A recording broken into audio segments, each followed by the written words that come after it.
For the Padres Hot Stove Show, I'm Rich Herrera along with AJ Preller here at the winter meetings in Orlando. AJ, thanks for joining us. How have the meetings gone so far for you?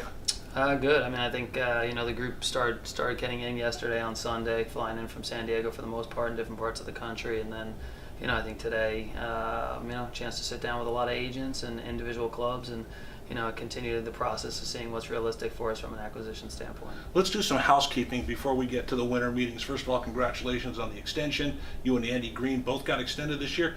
What does that tell you and Andy as far as the ownership and their commitment to the direction that you guys are taking the club? Yeah, I think it's I think in general for all of the baseball operations department, our scouts, our coaches, I think it just shows alignment from ownership to myself to Andy in terms of an understanding of going in the right direction, hopefully building a foundation, and I think what it really shows is the ownership's belief that we're heading in the right direction. I think we know we have a lot of work to be done here in the next few years, but I think again, like showing our baseball group that ownership believes, and that I think we're going to get an opportunity over the next 4 or 5 years to build something special. I asked Andy if it changes the way that he manages the ball club. He said no. For you, having that longer term deal, does it change any way that you approach your job? I think probably feel pretty similar to Andy. I mean, I think honestly, I think we look at it like on a decision by decision basis, and I think it's more about doing what's right both in the short and long term for the organization, for the club, and honestly, I don't get too caught up in terms of in terms of the contract or what that says or means in terms of making individual decisions. I think it's really just about making calls that we feel like are going to benefit the Padres in the long run. Obviously, the Padres have been in the news up until the winter meetings with Ohtani being connected. Give us your thoughts on that process of making your pitch to him and the job that your team did. Yeah, I think honestly, I think really proud of the work that our group did. I mean, there's so many people to talk about, whether it was AC Kurogi and the Pacific Rim Scouting Group, whether it was Josh Stein, Nick Ennis, Logan White. I mean, honestly, Andy Green and the big league coaching staff.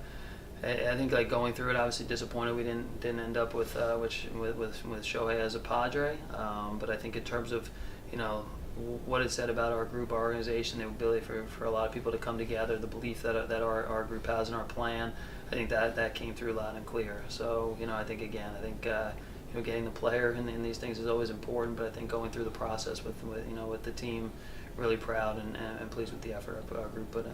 So obviously, if posting comes up again, you have a game plan that you can go back to. But what's it mean that you made that final list? Because a lot of people around baseball are surprised the Padres made that final list. Does that say something about the strength of this organization and where you are today?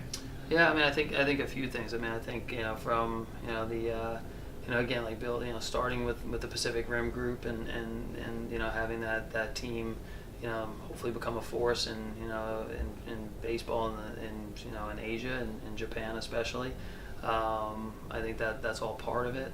And I think it shows that players understand they're out there and they see what we're building. They understand that definitely haven't gotten there yet at the big league level, but that there is a plan in place we're building, and I think that we have some key relationships that hopefully didn't come through in this situation. But if you keep putting yourself in enough situations and enough games, you're going to line up with some quality players, and I anticipate that here in the future. You just got done talking with Dennis Lynn and AJ Cassaville, and you mentioned a 1, a 3, and a 5-year plan. So for Padre fans, can we run through what that means at the winter meetings? Because obviously people have been talking about the Padres looking for a shortstop, maybe a first baseman, maybe some others. So how does that work? 1 year right now trying to get better, 3 years, and then ultimately your 5-year plan.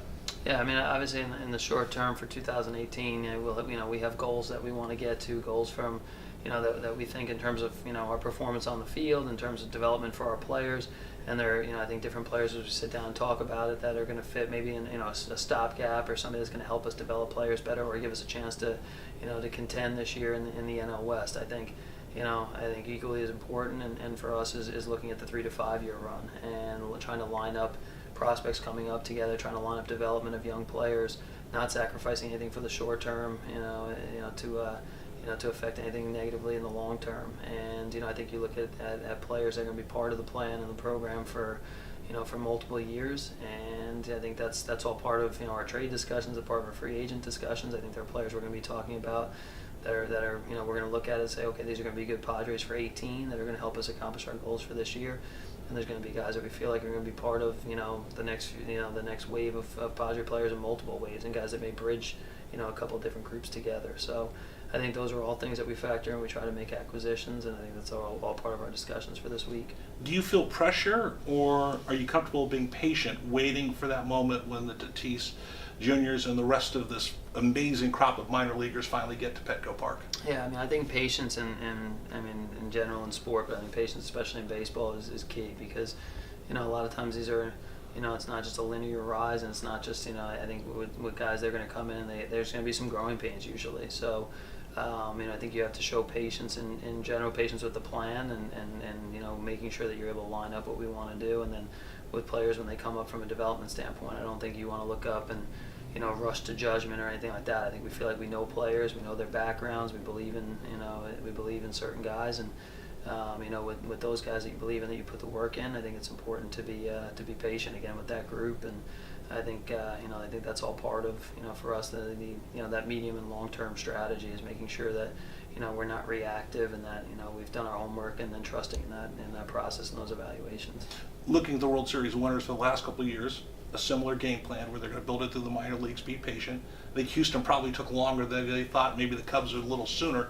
Does that help reinforce the patience throughout the organization? This can work if we let our process go through. Yeah, I mean, I think a lot of, again, I think the better organizations in the game, and I think if you look over even the last 7 or 8 years, whether it be I think we've talked about before, the Texas Rangers, the Kansas City Royals, the Cubs, the Astros, they're teams that got very strong in terms of their foundation and their talent base and what they had in the minor league farm system, had faith and trust in what they were building, and gave it some time to let those players come to the big leagues, maybe fail a little bit, and then ultimately work through some growing pains and succeed. So I think, again, I don't think we look at any one organization and say, okay, we want to be that, or we want to be the Padres, and each situation's different. But definitely, I think in terms of learning from and seeing the fact that, I think other teams that have built through the draft, or built with the foundation that's been rewarded at the big league level and in the recent past in the major leagues. I think that definitely reinforces what we're talking about. Let's talk about the one-year plan, trying to get better for next season. What's your shopping list look like? How aggressive do you want to be? Obviously, you've been connected to a lot of names, and we want to ask you about them because I know you can't answer, but there's several shortstops out there. There's a big first baseman that's a slugger that you've been connected to. How aggressive do you want to be? What's your phone like right now? Yeah, it's definitely, this is the week, and these are, this is really the month where a lot of the conversations and the preparation, I think it results in a lot of activity, at least in terms of the phone blowing up and people texting and calling.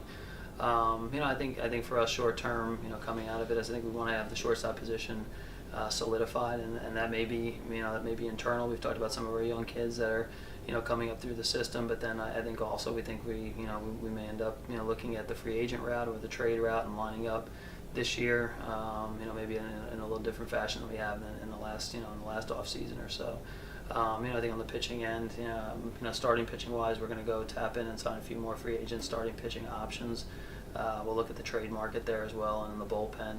I think you have to keep giving, whether or not your bullpen's real successful, from last year or not. You have to give, Pens year to year. There's some volatility, so you want to give Andy a lot of different options, guys with different looks, lefties, righties, the guys that can come with Brad Hand and Kirby Yates and some of the crew that pitched really well for us last year, and give us some options. So I think those are probably the main areas of focus.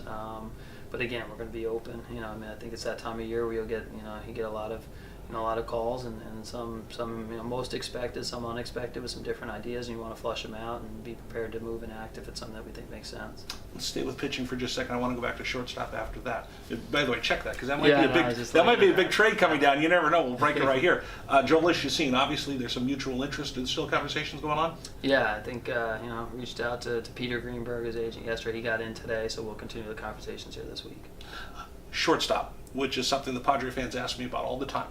How difficult, or is it a challenge? I guess I'll make it that way. Is it a challenge to find someone who's going to be able to fit the one-year plan and the 3-year plan, knowing that you've got some horses and middle infielders, and maybe that guy's a shortstop today, but might have to be something else tomorrow?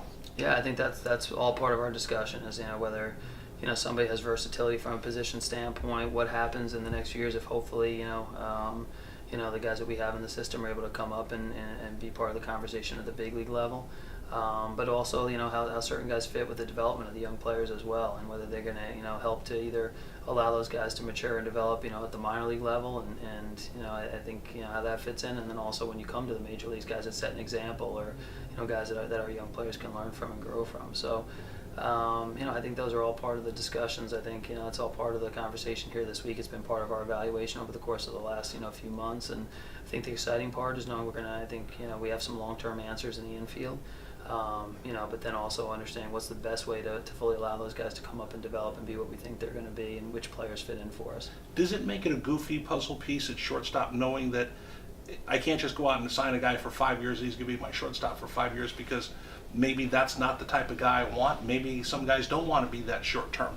Yeah, I think it's all part of it. And there may be some players that that may be on 1 year deals, but ultimately we think are going to be part of this thing for that we feel from an evaluation standpoint are going to be part of our group, either as a shortstop, as an infielder, or as a utility piece. So.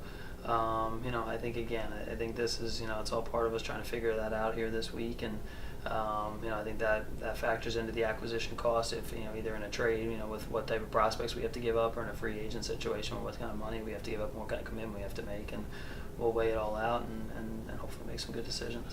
One last question for you. Has there been much interest? Are you getting people calling and kicking the tires, talking about some of your relief pitchers, maybe about some of your middle infielders? And I know Brad Hand's name's out there, and Herrera Solarte. Again, you're in the driver's seat. You don't have to move any of these guys, but I'm sure there's interest. Yeah, it's been pretty consistent. I think really, dating back really trade deadline of last year, but then, I think with GM meetings is, about a month ago where, a lot of the discussions, really kick off. And I think over the course of the last month, I think, people see the areas of depth that we have in the organization, on our big league club. And that's for the most part, those are the areas that we get hit on and that people want to talk to us about. And I think the good news, we've had some young players that have also, shown over the course of the last, 4 or 5 months that, from a development standpoint, that they may be knocking on the door at the big leagues, and that may make some other guys available. So, for the most part, I think we've been, definitely, there's been talk about our relievers, talk about some of our infielders, and, now starting to be some talk on a few of our outfielders as well. So, I think you weigh it all out and kind of see how it plays out this week. It's good to be A.J. Preller right now, I think. It'd be better if we were winning 95. So, See, that's what I always get. These guys are always grinding, wanting to get that. AJ, if we don't get a chance to talk to you, happy holidays. Thank you so much for joining us, and I can't wait for us to get together down in Peoria. I appreciate it, Rich. Thank you so much. All right, Padres Radio.